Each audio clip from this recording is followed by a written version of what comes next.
to KGAB's Wyoming Wake Up with Glenn Woods on AM 650 KGAB. 9:09 is the time. It's 56 degrees. My name's Glenn Woods. Thanks for joining me for the lines that are already lining up. Hang on, people, because I got a guest in the studio. You can call back and talk to the guests, or maybe just call back when we have open phones at near the end of the program over there. So one number will be 632-6500 or 888-503-6500. Rod Geil is with me in the studio, the Wyoming State Director of the Convention of States Projects. Now, for those out there who don't know what the Convention of State Project is, step one, send me your address so I can look you up on Google Earth and find out what rock you've been living under. But for the rest of them, Rod, what is the Convention of States? Convention of States is provided in the Constitution to as one of the ways to amend the Constitution. We all know Congress, two-thirds of Congress can propose amendments. Two-thirds of the states can apply for a convention, and they can get together, debate issues, talk about solutions, and propose amendments. There's no legal authority, just proposal of amendments. Okay. Slide up a little bit closer to that microphone here. Now, for those, there are those who've heard of the Convention of the States and think it's a great idea. Others are nervous about it because, well, this could get out of control. We could wind up with a whole new constitution. What do you think? Well, that's what they say, but if the words mean something. Yeah. When you read the Article 5, it says it's a convention to propose amendments. Not constitutions, not start over. It's to propose amendments to the current Constitution. Okay. They have no legal authority. There's nothing binding. And it's limited by the topics of the applications that are sent in. So with a Convention of States, you would hope to accomplish what exactly? What's the purpose of this convention? The Convention of States project has three basic issues: term limits, fiscal responsibility or fiscal restraint, and then narrowing the scope of the federal jurisdiction, meaning BLM can't tell you can't drill here. Right. Commerce Clause means interstate. If it's mining going on in one state, feds can't come in and say you can't do that because it's mined, processed in the state. When it crosses interstate lines, then they got something to say. But what if you were to step into a convention of states with these ideas in mind, but because we have so many big states like California, New York, and so on, and they end up in the convention with more power than, let's say, our less populated states, could they then run the convention and give you the opposite result? No. Why not? There have been 37 conventions involving colonies and states, and every one of them has been one state or colony and one vote. So California could send 300 delegates. Wyoming will send 6 with our faithful delegate law. So we'll send 6, but each state just gets one vote. Okay. Open up the phones to calls. If you want to ask Rod a question about this, 632-6500 is the phone number, or if you're outside Wyoming, sucks to be you, but hey, 888-503-6500. The Wyoming portion of this, is Wyoming now officially on board as one of the states that would join the convention, or is there something we need to do to get the state of Wyoming to join the Convention of States? Wyoming is not. Okay. They have not passed a resolution to apply for Convention of States project resolution. So we're looking forward. Hopefully we can get some more people on board. We had a pretty good showing in the past. It's kind of failed. It's passed committees, but it hasn't failed the House floor vote. Okay, now we do have an election year here, so not only can you get some more people in the House and the Senate here in Wyoming, but we could get a new governor on board as well. Okay. So it might be a good opportunity, since they're running, to go ask them, the candidates, would they get on board with you? Exactly. It's a key issue. There are people against it. There are very much people for it. And so that's where it comes down. It needs to be an issue in the campaign speeches and stumps that people do. For those people in Wyoming who are against it, have you heard what they've had to say, what their concerns are? It goes to the urban legend that the very first constitutional convention was a runaway, that they exceeded their authority. For a while I heard that, and it didn't make sense to me. You always consider the founders being pretty upright, maybe divinely inspired even. Very honest, very patriotic. And so to hear that they exceeded their authority to trash the Articles of Confederation to bring us to this whole new Constitution, it kind of rubbed me wrong, and I thought, well, let's look into that. So when I did, you find out that 10 states actually had given their delegates to the Philadelphia Convention 1787. They gave them full authority to do what they did. And 2 states were arguably, maybe could have exceeded their authority. New York pulled their delegates. Massachusetts didn't. And later on they said, nope, you did exactly what you were told. So in the grand scheme of things, they did what they were supposed to do. Okay. Rod Geil, he's talking about the Convention of States and how we can get Wyoming involved in it, and you've been working on this for a while. More in just a moment. It's AM 650 KGAB Radio. Breaking news in Cheyenne, the power's in your pocket. Grab the all-new KGAB mobile app today at the App Store or Google Play. 9:18's the time. 56 degrees, partly cloudy skies. Phone number to get involved, 632-6500. Rob Geil is my guest. He's from the Convention of States, Wyoming Division. So your phone calls again are welcome. 632-6500. This is Glenn, who's on with us. Hi, Glenn. This is Kurt. How are you? Good, sir. What you got? Well, I got involved with the Convention of States way back when it first came to be, and people started talking about it.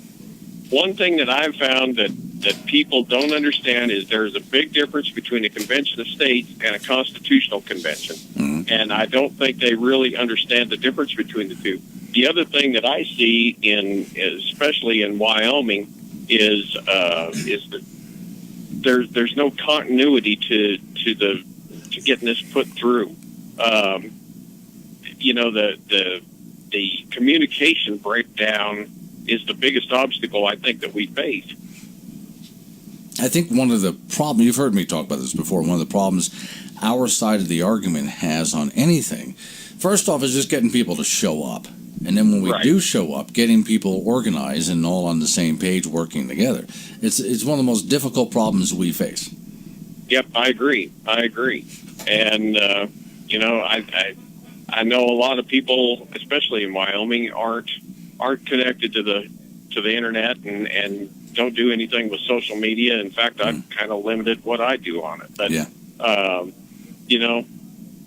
Wyoming is like a giant small town. Right. And, people, word of mouth is the greatest asset that we have here. But one of the biggest obstacles is that people don't understand the difference between a constitutional convention and a convention of states. So we got some education to do. Exactly. All right. Thanks for calling in. I appreciate it. How do you do that, Ron? How do you get people educated? Well, and he's right, because we've only had the one constitutional convention, and we will never have another unless all the states want to throw away the Constitution. Then there might be a way to do that. Sure. But Article 5 talks about an amendments convention. So an Article 5 convention, we've never had one. They tried before the Civil War, and not enough states showed up to avert that Civil War. So the southern states stayed home. They didn't have enough, didn't have a way to get it done. So we just need to get people to understand that they have to get active. He's right about the small town. Everybody kind of sees it going, but they hear about it and they don't really join in. The Tea Party was awesome. That was national. I know you were involved with it, and I was a little bit. It didn't hit real big in Wyoming as far as what the other larger states did. It's just who we are. Well, it is, and there's that. We had that moment of passion with the Tea Party movement, but then, as often happens again with our side of the argument, well, people just started wandering away after a while. And some people that are not used to fighting in this arena, they lost a couple of battles and they threw up their hands and, well, nothing you can do about it, and they walked away. So what you're looking for then is some sort of point of passion, whatever that looks like, that gets people excited about the idea. But it's kind of like talking about accounting. I mean, which I do. Sitting down. Well, my sister's an accountant. Let's go ahead and sit down and talk about today's taxes, and it's a boring conversation to have for some people. So how do you then? And I don't know if you know the answer to this yet, but find out how to make the topic sexy. Well, a lot of it is just getting people to understand that this is our future. One thing Convention of States can do is limit the debt ceiling approvals. So you got the credit card holders in D.C. saying, oh, let's increase our ceiling. And they say, okay, because we have to. Yeah. Now, if you put that approval in the states of, say, 3/5 of the states to approve it, that debt ceiling doesn't get raised. I know, though we've had this conversation before, with the way Washington, D.C. operates. So let's say you had the convention and everything was passed just the way you wanted it passed. Okay. That doesn't mean that people in Washington, D.C. are actually going to do it. I hear this a lot. They say they don't follow the Constitution now. Yeah. If you come out to the home show this weekend, I've actually printed off the Constitution. It's the annotated Constitution. When the Supreme Court says Obamacare is legal because the tax was actually a mandate, but actually it was a tax. The way you do your video on, that becomes annotated into the Constitution because they have declared, 5 guys have declared our that ruling to be part of the Constitution. This Constitution is almost 3,000 pages tall. Yeah, see, now the original Constitution couldn't fit into our back pocket if we were wearing tight blue jeans. But which we could do in our younger years, but it's just not possible anymore. But now, this big thick thing, and most people don't know that this Constitution exists, but they just keep adding to this sucker there. But here again, how do you even get them to do what they're supposed to do? Senator Enzi recently said, in the Senate, he got on this committee, which is a balanced budget committee, and the committee makes all these recommendations and passes all of these rules, and it's all ignored. So he's frustrated now. He asked, what's the point of the committee? The biggest thing that we could do, and I know there's lots of potential, and I'd like to talk to people about what they think we could do and if that would be possible. The biggest thing I can see is to have the states abrogate any federal law, any Supreme Court ruling, any executive order, any regulation. And if you get an amendment to abrogate with 3/5 vote by the states, it all goes away. And at that point, they have to follow the Constitution. Right now, they're following the wrong one. So we go in there and we whittle that puppy down from 3,000 pages back down to, 28 pages? Yeah. And we assert it that way. They will follow it. So at the home show, people will be able to see what you're talking about. I printed it out. I want to see this thing. I got to stop by and visit you. Hang on more in just a moment. By the way, you have any questions for Rod? 632-6500 is the phone number. It's AM 650 KGAB. The KGAB Wyoming Wake Up with Glenn Woods on AM 650, where Cheyenne comes to talk. 9:28 the time. It's AM 650 KGAB Radio. My name's Glenn Woods. Thanks for joining me. So I'm talking with Rod Geil, who is the Wyoming State Director of the Convention of State Projects, which, by the way, there's going to be a home show this weekend. Yes. Over at the Ice and Event Center? Yep. And people can come in. Where are you located in there? Kind of the back left. Okay, back left. And they can walk over and say hi to you and take a look at this other Constitution that people don't tend to know exists, which is much bigger than the original Constitution. Yes. And you can explain the whole Convention of State things for them. So the purpose is just education. Are they going to be able to walk away with any material that you have? Oh, yeah, we got tons of stuff, you bet. Okay. How does someone get involved with you guys? We got to build that passion again, get it moving. Sure. Our main website is conventionestates.com. We have a COS Action, which is for volunteers that want to get involved and get this going.